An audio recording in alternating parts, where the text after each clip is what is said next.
Hi, I'm Cate, and I'm just about to record my session on Awakening Together. And I'm just listening and they're just calling me in. So won't be long. Welcome, and I love you. And I'm pleased to be joining you.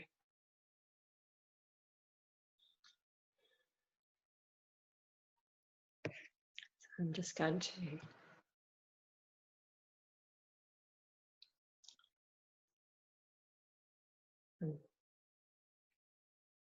okay, so they're just introducing me now. If you ever want to listen in live, awakeningtogether.org has some wonderful speakers and programs. So I just record my program each week. So I can't quite hear them at the moment. Not sure what's going on.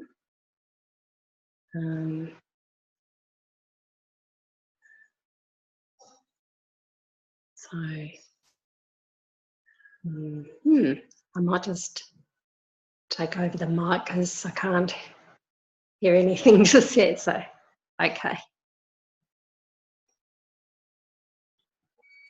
Hi, everyone.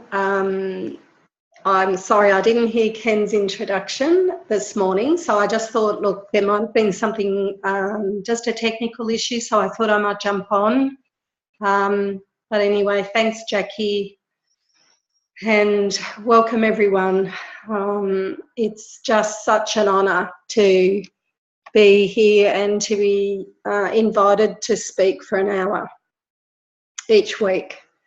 And Shirley introduced me. Thanks, Shirley. For some reason I didn't hear it. So I'm not sure why that was, but anyway, I thought I'd better jump on because it was just quite silence on my end in my ears. So just a little bit of info about me, who I am. I'm Cate and I'm 54. I live in Australia, Melbourne, Australia, and I'm I suppose in the world's terms called a Course in Miracles facilitator or teacher, or someone that has devoted their life to the Course in Miracles teachings. So I've been studying the book for 18 years, but really that probably time, I'm not sure time really matters, because I think you could easily come to A Course in Miracles and it probably may not take you much time at all to awaken to the truth and the love that radiates from these teachings, from this book. And as it says, it's only one path of many. And usually before I start a session, I like to do a little prayer. I like to ask the Holy Spirit to join with us in this meeting so that I can really speak from the heart, from the Holy Spirit's heart.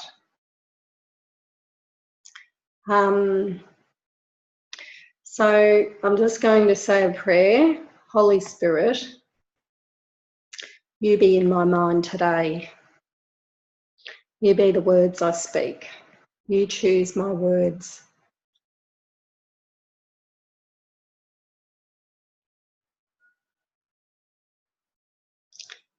You be the one that decides the God for me.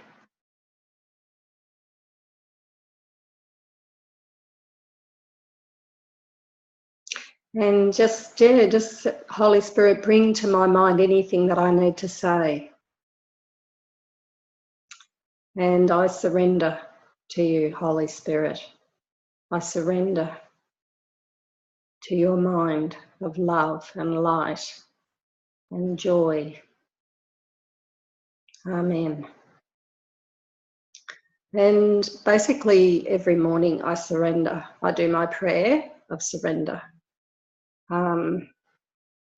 And it's much more helpful when I remember to surrender. And last night, the time I do this group is 10 a.m. the following day, from when it's scheduled in America, because I'm in Australia. So it's 10 o'clock here the following day. It's 6 o'clock Eastern Standard Time. So last night, when I was going off to sleep and I was thinking about a topic, I always ask the Holy Spirit to bring me something, and nothing was really coming in. And I was listening to Ken Wapnick afterwards, and something he read out really resonated, and I thought, okay, that sounds like a good section of the course to go through. And then this morning a few little things came through. But what came through last night was, I just said, you know, help me be a better speaker. It's really wonderful actually speaking for an hour. I mean, it's not something I've ever done before purposely, with a purpose. Okay, I'm going to be doing a show for an hour. And I just said, I want to do the best, not me, Cate do the best job, because I'm not interested in Cate's getting anything out of this 1 hour session. What I'm interested in is, how can I best be the conduit for the message of the Holy Spirit to come through this communication device called Cate? How can I get clear of Cate and her, any remnants of the ego? How can I be clearer and clearer so that I can speak this clear message of this Christ oneness message? So what came through was, this thought came in, and it was a divine thought. And it came in and it said, well, how would Jesus do this 1 hour session, Cate? How would he do it? And I thought, wow, yeah, how would he do it? Imagine if, you know, we just, you know, we just said, okay, today Jesus is doing a session. Let's all tune in.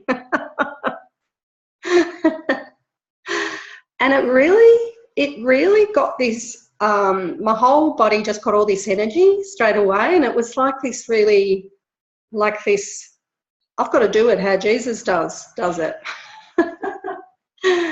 And, you know, how would Jesus do this session? Well, what would he say if he was here in me, in Cate's mind, which he is, he's in all our minds.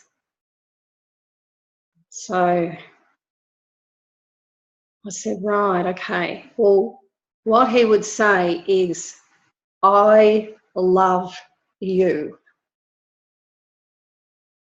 I love you. I love you so much. I love you from the bottom of my heart.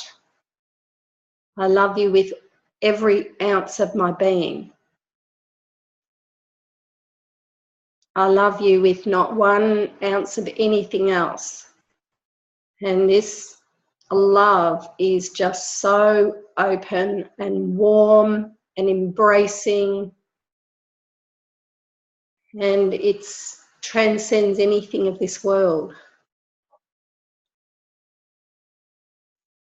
And that's what Jesus' message would be. His mind, he would just continually say, I love you. I love you. I don't care what you have done in the past.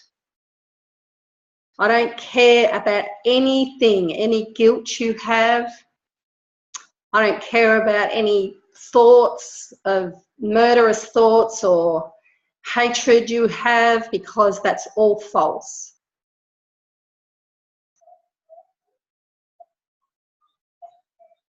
He would just say, I love you, I love you, I love you.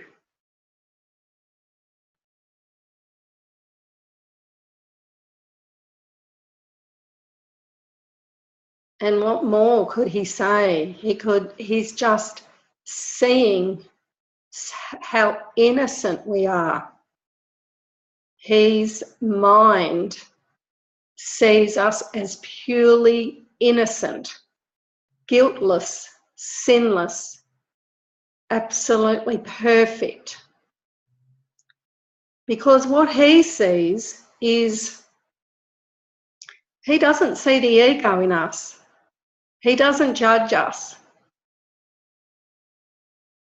He knows we judge ourselves. He knows that we are fearful at times. He never, ever responds to our ego. His heart, his mind is so clear and so loving, and it's part of us, by his love radiating into our minds, we are lifted up into that love. And his message is just this constant message of, you have done nothing wrong. You are sinless. Please listen to me. I want you to hear me. You are sinless. You have always been sinless. You have always been guiltless.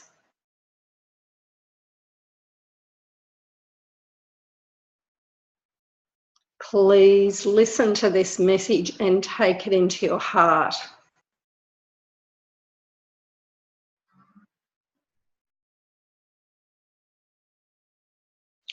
And that's what Jesus would say. And you know what? He would just keep saying that over and over and over.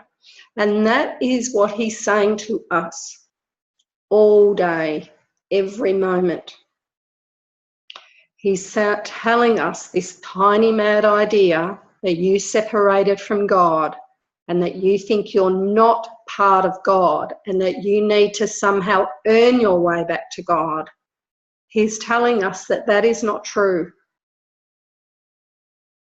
In A Course in Miracles, the whole book is leading us home to this, to see that he's explaining to us what our ego is, and our ego is a thought system of fear, because we thought we separated from God.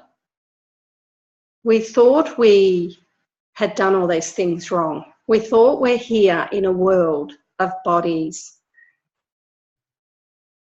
where we believe in separation. And his whole message is, you are not, you're dreaming of exile.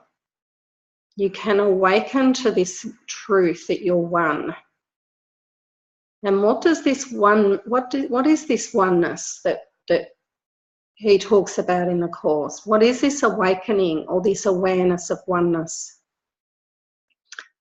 And I just caught the end of Phil's talk, but I love that he is just saying it's this love. It's this beautiful love that radiates out of you when you really drop this idea that you're sinful and that you're guilty and that you've done something wrong, and that we're reliving these past mistakes in our minds. And what Jesus is telling us is that that didn't happen, because it doesn't matter what you do here. It doesn't matter how many times you think you've done the wrong thing. As soon as you think you've done the wrong thing, that wrong thing has gone, it's disappeared, it's nowhere.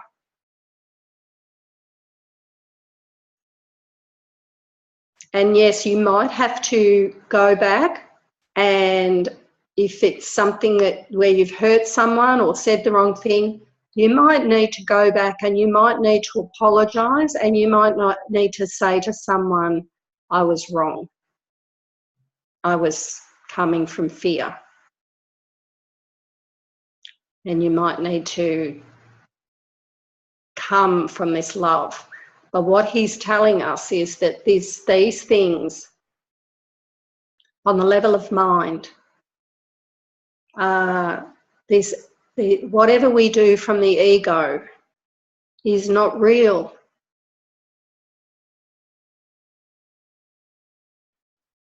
But he's asking us to heal our minds, to look at our fears, to look at why did I say something to someone to hurt them? Why wasn't I loving? He's just asking us to look at that, to really notice why, what's behind that.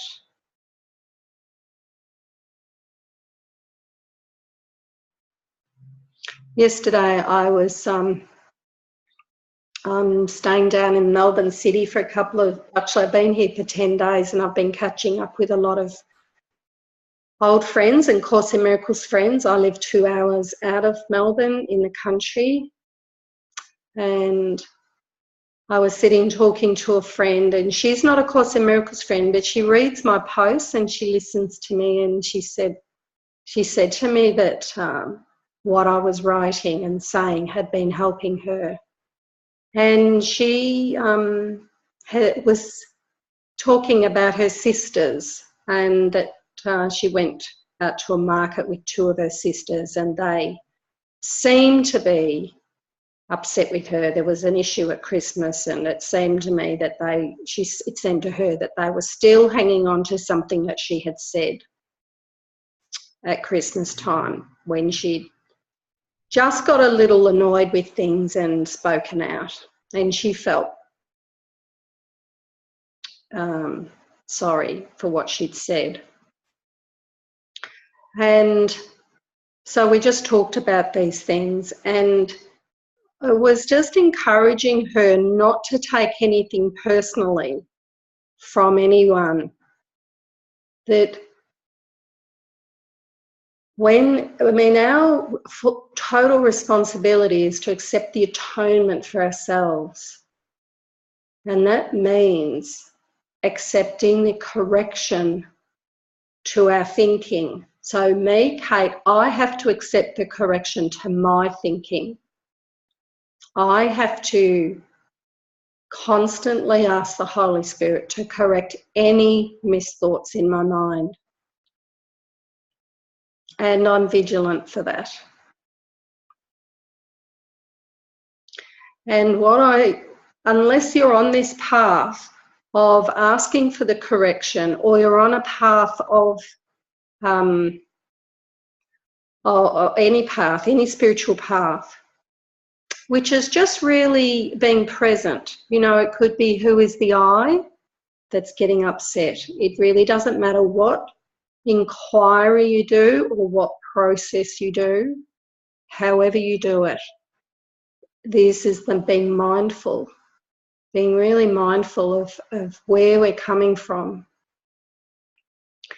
And so when others are still in their ego mind and they're maybe upset with us, we cannot take it personally. It's their mind's projection of what we said. Now, if she had have said that same thing and there was an awakened, enlightened mind, it would not have got upset. That mind would have stayed in pure peace, knowing that my friend had just gone into a little bit of fear and had said something. So it's not what is said, it's what we think about what is being said. It's how we judge that person for what they've said. And so each of her sisters could have been upset with her for 2 different reasons. And that's why, you know, when something happens, you'll find, and I've done this experiment in my family, that each mind will find a different reason for being upset. It can be slightly different. That's why we're never upset for the reason we think.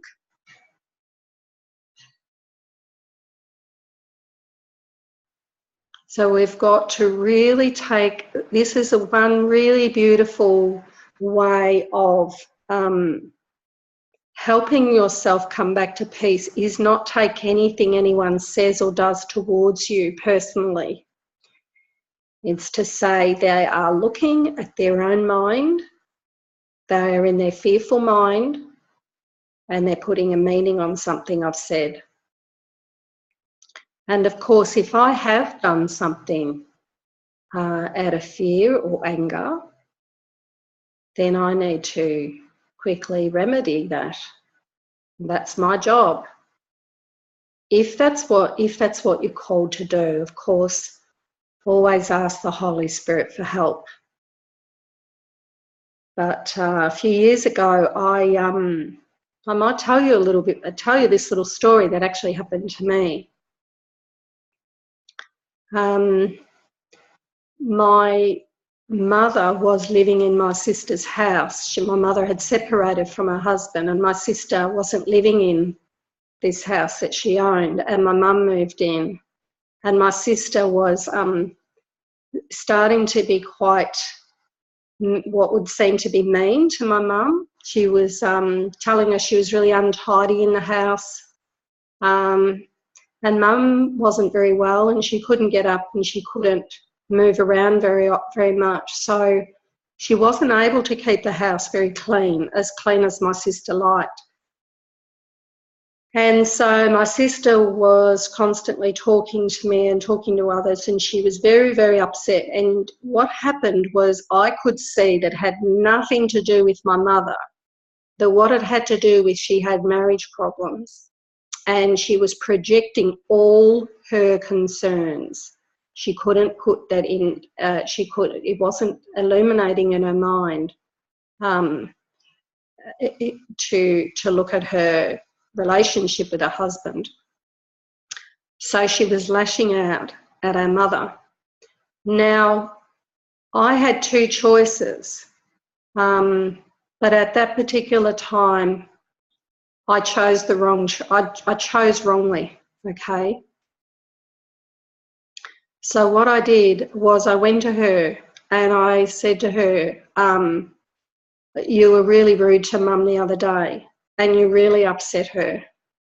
And I would really like it if you would stop speaking so rudely to Mum. Now, that would sound like something to do, wouldn't it? It sounds like I said it in a really nice way.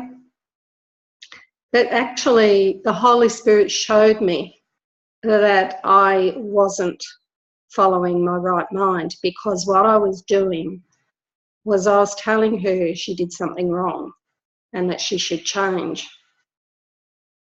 And this is the really subtle differences of how we can practice A Course in Miracles teachings. Because what I was doing, I felt, was coming from love for Mum. And my sister got very upset with what I said, and she said, I'll say whatever I like to our mother, you can't tell me what to say. And I said to her, look, if you get upset with Mum, can you come to me and not say anything to Mum? And she said, I'll just do what I damn well like. And I realised suddenly then that I'd really mucked up. I'd really mucked up there. And she said to me, I'd like you to leave. And I said, okay, I'll go. And I said, but I love you and you're my sister. Anyway, I left, and she told her daughter that she didn't want to speak to me ever again. She was furious at me. So I sat down with the Holy Spirit and I thought, okay, something's gone wrong here. I thought I was coming from love. It felt like I was doing the right thing, but something didn't go right. And what happened was the Holy Spirit guided me.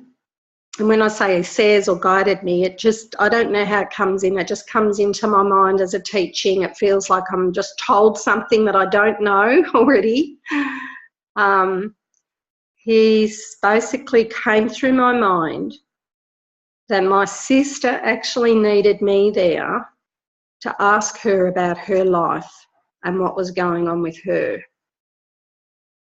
And she needed me to, it was a call for love from her, by her taking these things out on my mother.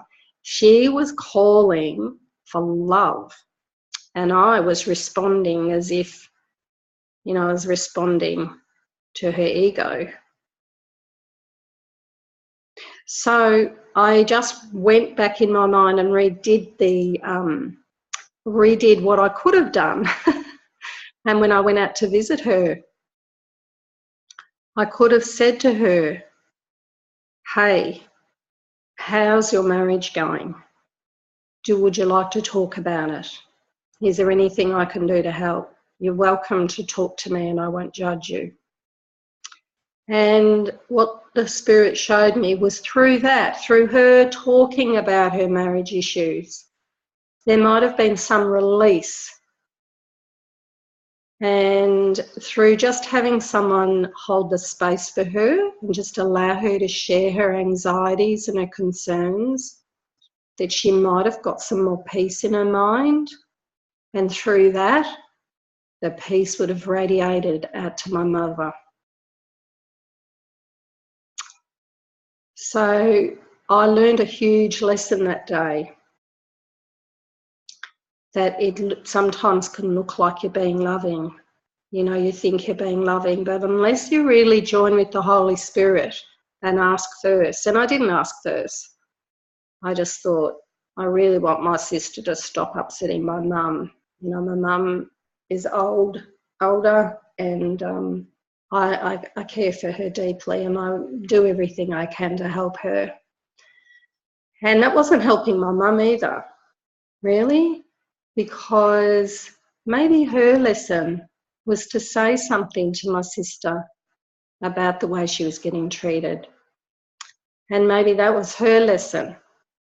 And I was interfering, even though it looked like it was coming from love. So what happened was my sister didn't speak to me for a couple of months. And I kept messaging her messages of love. And in the end, I just had to completely humble myself and just say, you know, I just love you so much. You're my sister. We've grown up together. I really, really want a relationship back. I am so sorry for what I said. And I really just want to just be in your life, and I want to have this relationship with you. And I hope you could find it in your heart to have me in your life again. So it took her a few times. We sat together, we went out for coffee, and I just listened, and she was having marriage problems, and I just listened, and she just talked. And so I just provided the space. I couldn't give her any answers. And by providing the space, I just held her, and I held her husband in my mind as who they truly are. That's the only way I can ever help anyone, is by never criticising, never judging, never joining in any judgment, just by truly radiating into my mind that they are the Christ, innocent, guiltless, sinless children of God, and that whatever is being talked about may seem to be real, and I'm not saying it's not their experience, but what I'm feeling into is just this truth about them both, and that's all my job is. And that's how I practice true empathy, which is in chapter 6 in the Course in Miracles. So true empathy is never joining in, although you may say something, but it's, you know, it's when you're coming from the spirit, and it says in true empathy, you know, you've never done your part properly. And so it's really tuning in. But what I found over the years with this true healing, it's just a way of holding them, whoever I'm talking to.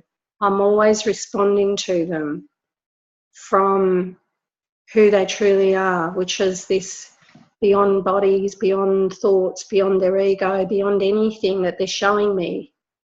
And it's a place that I hold onto them in my mind of who they truly are, of the divinity, their holiness, their beauty,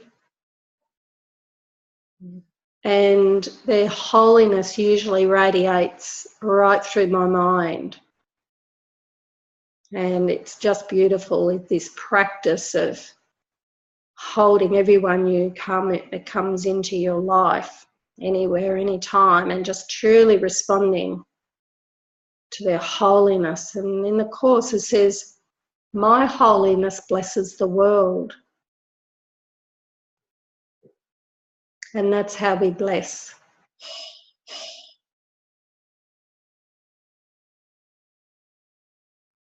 We bless the world in our holiness, with our holiness. And I had a couple of little notes written down here for my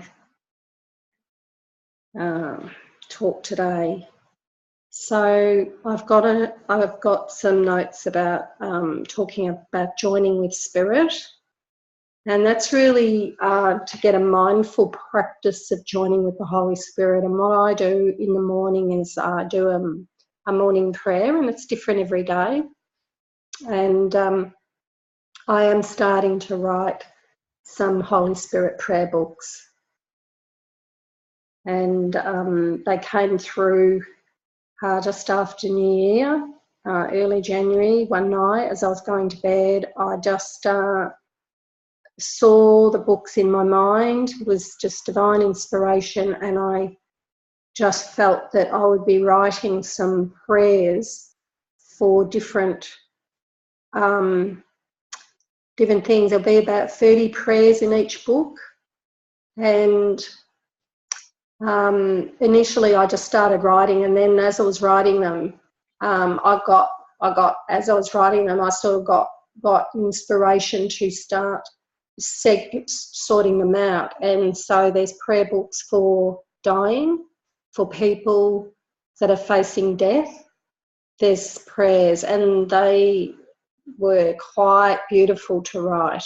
It was just so joyful to be writing these deep prayers coming from the Holy Spirit through me. And there's prayers for anyone with illnesses, sickness. There's prayers for gratitude, to feel more gratitude in your life. There's prayers for fear. So I think at this stage I've started writing 6 different prayer books, and I sort of feel the Holy Spirit telling me that I'm probably going to be writing these prayer books for the rest of my life. So they'll only be little books that you can put in your handbag and put in your bedside table. And maybe I'm going to do some online things as well. I'm not sure yet.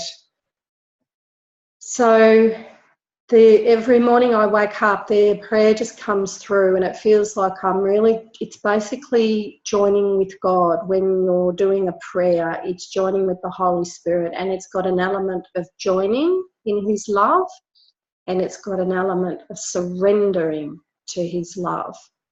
So there's this joining and surrendering. So we're surrendering to the Holy Spirit in our mind. And we're joining with this love. And there's wisdom and love. And so we've got to surrender to this wisdom and love. I've also just over the last few days inspired to write a Holy Spirit prayer for every lesson of the Course in Miracles. So I wrote one for lesson 1 and lesson 2. And I thought I might put out a little booklet on that so you can actually read a Holy Spirit prayer alongside each lesson. And it's really what these prayers are is to constantly bring our minds into a place of surrender and joining with the Holy Spirit, because we constantly forget to do that. We will forget. And this is our way home, is joining into this mind of God. So, what's the time? Okay, I've got a bit of time here. So what was also, I was thinking this morning, my morning, there's no cause in form. And this is something that we have to get really, really clear about, that the forms that we are seeing, the bodies around us, that what we call people around us that are doing and saying things, this is the movie or the dream that we are watching, and it's passing us by. These people are coming and going and saying things. And there's no cause, there's no upset in those words or in the form. The upset of the cause is in my mind. It's in the unconscious guilt and fear in my mind. And so there's no cause of the upset outside of me. So when my family or my husband or my wife says anything to me and it upsets me, the cause of the upset is 100% always in my mind. It's never anywhere else.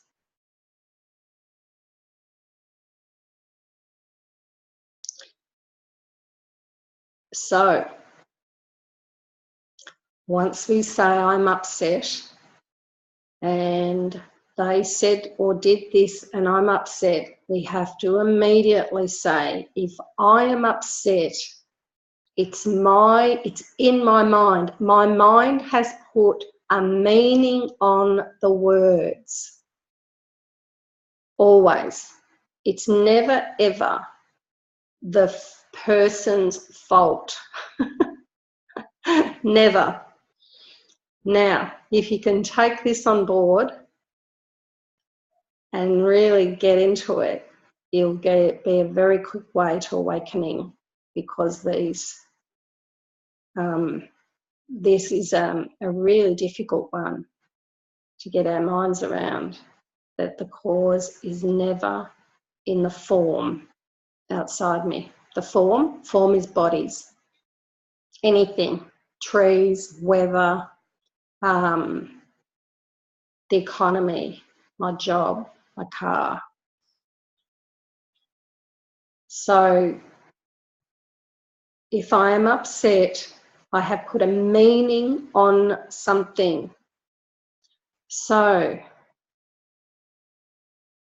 if I say my car breaks down and I am upset, I've got to say, why am I upset? Because I'm going to be late for a meeting. Okay. Why am I upset that I'm going to be late for a meeting? I'm just picking anything out of my mind to give a little example here. I don't even know where this is going because I haven't really thought about it. But these are the things that, they're everyday occurrences. Okay. So this is how you can drill down into your mind for the meaning that I've put on something. So I'm upset because I've got a work meeting and my car's broken down. Well, why am I upset about that? because I don't want to upset the people there that are waiting for me. Well, why would I be upset about that? You know, people late and cars break down every day. You know, that's just what happens. Things happen, and sometimes we're late for meetings. Why am I really upset? Because I might lose my job because I might project that I may be projecting that I might lose my job because that maybe I've come in late a few times for work, or I've had a little bit of time off with sick children or something. So I'm in a state of anxiety that I might lose my job. Right. So let's zoom into, let's go into that. So what if I lose my job? Well, I won't have any money. Really? You won't have any money? Is that true? Is that why you're upset? I'm upset because if I don't have any money, next level down is that my body will suffer if I don't have any money, because I may not have money for food and for shelter. See, this is what's really hiding behind this top anxiety of a car breaking down. And this has all been hidden in the mind. All these fears are lying beneath it, and they're all unconscious. So we're drilling down to the basic ego fears. If I don't have a job, I won't have any money, I won't have a house, I won't have food. Well, okay, let's go there.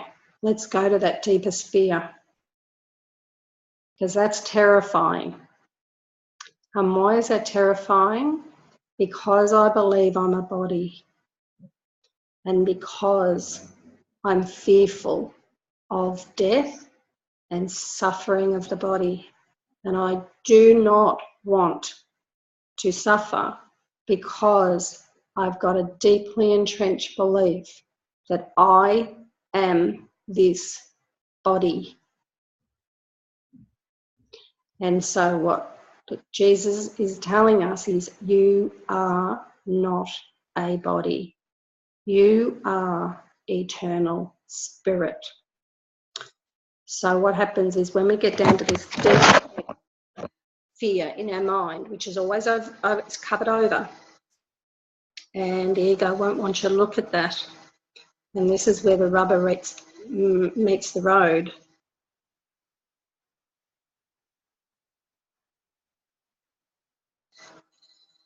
Because what it is every single time you're upset, you can trace it back. If you get really clear, you'll trace it back to the ego's idea that you are a body.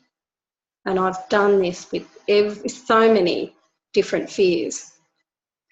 And when you get to that fear, oh my God, I could be homeless, I could be out on the street, I could be in the gutter, I could be starving, I could have no clothes, I could be homeless. You actually have to allow your mind to go there, and you need to join with the Holy Spirit and Jesus, because this is the ego's biggest weapon. It's the biggest fear that it's going to be bringing up in you. It's in the unconscious mind, because when you believe you're separated from God, your mind believes it's in a body, and it's limited to a body. And these are the ego's thought system, that I am a body and I suffer when my body suffers. And so what the Course and these spiritual paths are trying to take us out is to say, I am not the body, I am not limited to this body. And this is what Jesus in the crucifixion, and in the Course he explains the crucifixion very clearly. He died to show us that he wasn't a body, and that we aren't either. We are not limited. We may seem to be having these bodies in this different, whatever this reality is. We seem to be here. We seem to be in these bodies, and he says not to deny it, because this is what we're in. Our minds seem to be having an experience through a body. But as you practice these principles of the Course and the lessons, you start to lose your identity. You start to lose identifying with the body as much, and you start to become lighter, and your mind is healed, and your mind starts to lighten up. But you have to face these deepest fears with the Holy Spirit and Jesus. And for me, I had to join with Jesus and help him see that it was okay for this body to die, because who I am in my mind has got nothing to do with the body, and that the mind is separate to the body, that this mind of God has got nothing to do with bodies.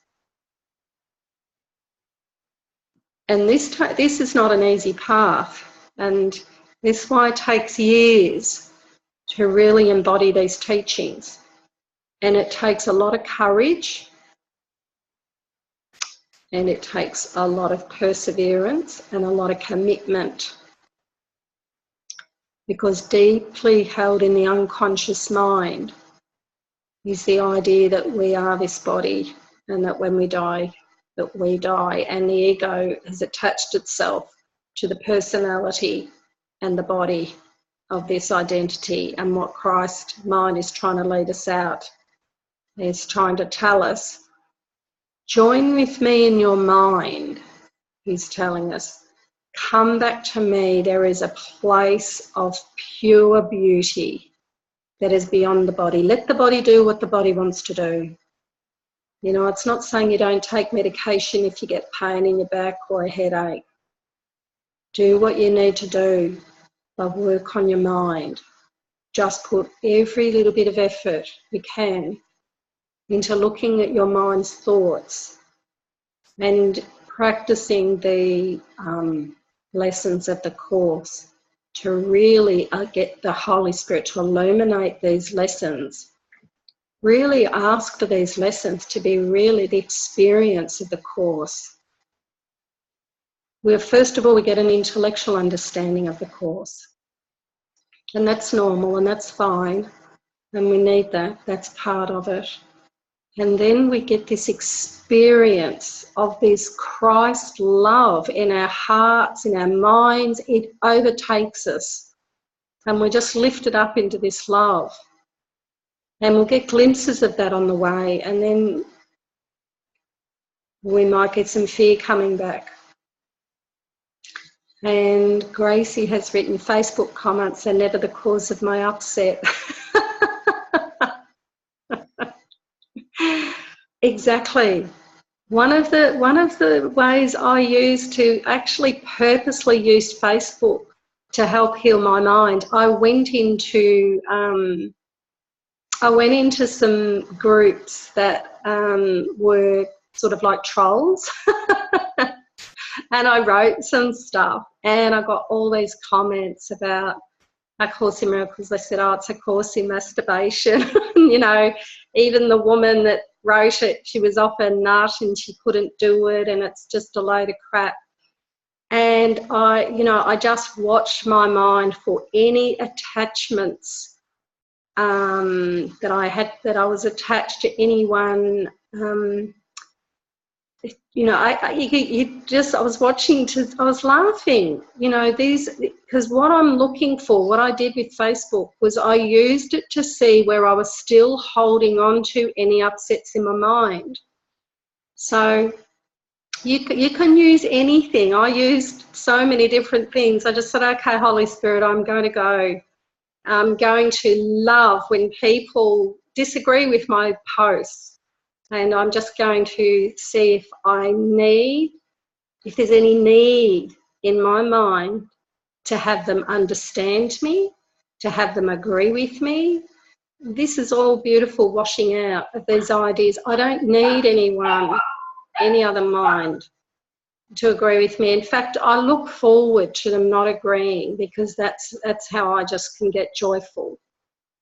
And, you know, don't actually, another thing I used was I'd get a lot of friend requests from all over the world, from different people, and Spirit said accept them all. And then watch your mind. And okay, so I'd accept them all, and then some of them would send me pornographic pictures. And I would just laugh, because I'm like, there's no cause in form. Yeah, it's lovely. Someone says they do that, accept all requests. And what we're trying to do is we're trying to really see where our mind's got its little upset, where it's got a little stop sign saying, oh no, I resist that. And whenever you're resisting something, you know that your ego's there, and it's just, and then it's just that's okay. We've all got an ego. That's why we're all here.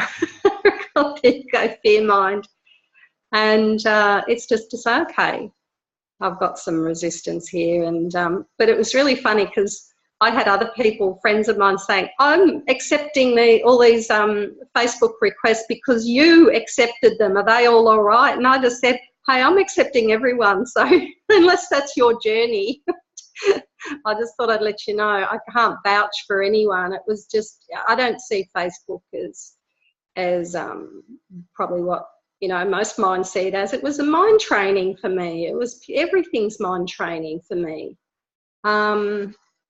And that's really good. As Ken Wapnick says, this world's your classroom. Anytime I get upset with anything that anyone says, it's in my mind. And therefore, it can be healed there. It can be healed there. So, and that's wonderful, because no one needs to change. And in fact, when your mind becomes more peaceful and more free, and you're living in this mind of God, or, you know, mind of peace. The peace of God is my one goal. When you're living in this more and more this peaceful state, the world turns happy. It doesn't matter what anyone's doing. You know, it doesn't matter if someone's fearful or judgmental or whatever. You're not perceiving it that way. You just can't perceive anyone other than they truly are, because you've used this mind training to wash out your ego mind. So what happens is your wrong mind, or your ego mind, becomes very, very small, and hardly any upsets anymore. And I suppose that's what the Course calls, you know, the forgiven world. You start to see the world very differently. And it's not, the world's not changed, it's your mind. You're perceiving through this clear mind of love. And then you're just loving everyone, and you know, you just do not respond to anything anymore. You cannot even perceive the ego, what you may have perceived before and got upset about. And it's funny, because when you're really not reacting to an ego, and you're just joining in and laughing and whatever you are, because you'll just be spontaneously joyful and peaceful. When you come that way, a lot of the times when I'm with people and they're really, you know, upset or sharing, criticising someone, you know, I for a long time there early on, I didn't really speak up. I just held the space. Well, now I speak up. And at a recent family function, a lot of my family always like to talk and criticise my brother and his son because they don't work, and, you know, there's a few issues there, and it's sort of like egos love to jump on the bandwagon and get the boots in there. Let's join in and stick the boots in. And I was actually, because I haven't been around many of these conversations for such a long time, I was sort of like, really? You believe that? You think that? That's so foreign to the way I think. And I just said, I actually spoke up. I just said, oh, you know, my brother's the most beautiful man. He's just the most beautiful man. I found him massaging my mum's feet one day, you know, and he was just there, my mum's feet were swollen up, and I cried. I literally just had tears streaming down when I saw my brother massaging my mum's feet. You know, she didn't ask him to. And yes, he doesn't work. And his son's just beautiful, you know. Oh, he's just gorgeous, he's adorable, but they just see him as overweight and, you know, not working and not doing well at school. And, you know, I just think he's the most joyful child, and he's got the most wicked sense of humour. And his son and I, we just have the best time when he comes around. I really look forward to him coming over and having a meal with us, because he's just this beautiful, you know, person. And I think, you know, this is what we're led to be. When we're in our right mind, we're only perceiving the Christ, this beautiful. And there's all these lovely personalities, and there's so much beauty in everyone. There's so much beauty in them. If you really look, you'll see it. You'll just see it. There's beauty in everyone, and everyone's crying out. Everyone's just saying, just love me, please. I'm lost in my ego mind, please. I'm calling out for love. And can you be the one that doesn't respond to my ego? Can you be the one that helps me see who I am? Because I can't see it. And that's really what I think Jesus would say. So I'm glad he came to me last night and he said, speak from who I am, Cate, and how would you do this session? And I hope I've done you justice, Jesus. I hope I've spoken. And anyone listening to this, I hope you know how much you're loved. I really do. You are loved so much. You are absolutely adored by this Christ love. Absolutely adored. If you could only know how much you are loved. I'm glad you can feel it, because I'm feeling it. And yeah, it's just beautiful. We really are these absolutely divine beings. We are absolutely divine. We all are in this divine light and love. And it's getting on. It's a few minutes too. And I was going to read from the Changeless Dwelling Place, and I will read I'll read as much as I can in 4 minutes. It's just beautiful. And I hope you can really feel this. So maybe close your eyes and just feel these words wash over you. This is chapter 29, section 5, the Changeless Dwelling Place. And this is in A Course in Miracles. There is a place in you where this whole world has been forgotten, where no memory of sin and of illusions linger still. There is a place in you which time has left, and echoes of eternity are heard. There is a resting place so still, no sound except a hymn to heaven rises up to gladden God the Father and the Son. Where both abide are, they remembered both. And where they are is heaven and is peace. Think not that you can change their dwelling place, for your identity abides in them, and where they are, forever must you be. The changelessness of heaven is in you, so deep within that nothing in this world but passes by, unnoticed and unseen. The still infinity of endless peace surrounds you gently in its soft embrace, so strong and quiet, tranquil in the might of its creator. Nothing can intrude upon the sacred Son of God within. That was just so beautiful, because this is where our minds rest, in this changeless dwelling place, this mind of God. And all we need to do is just use our decision-making part of our mind and ask the Holy Spirit to bring that to us. Holy Spirit, we want this changeless dwelling place. We want to live in that place every moment. We want to be staying in that changeless dwelling place of eternal peace. Thank you and amen. And thank you. I'm really deeply grateful for having the opportunity to share here. And I'll hand the mic back over to the facilitator.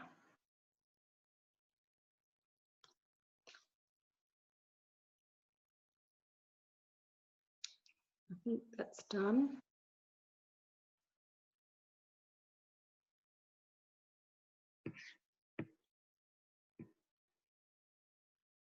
So thank you. I love you. I bless you. And thank you for joining me. I finish my program now, and I hope you have a beautiful day and blessings of love. Goodbye.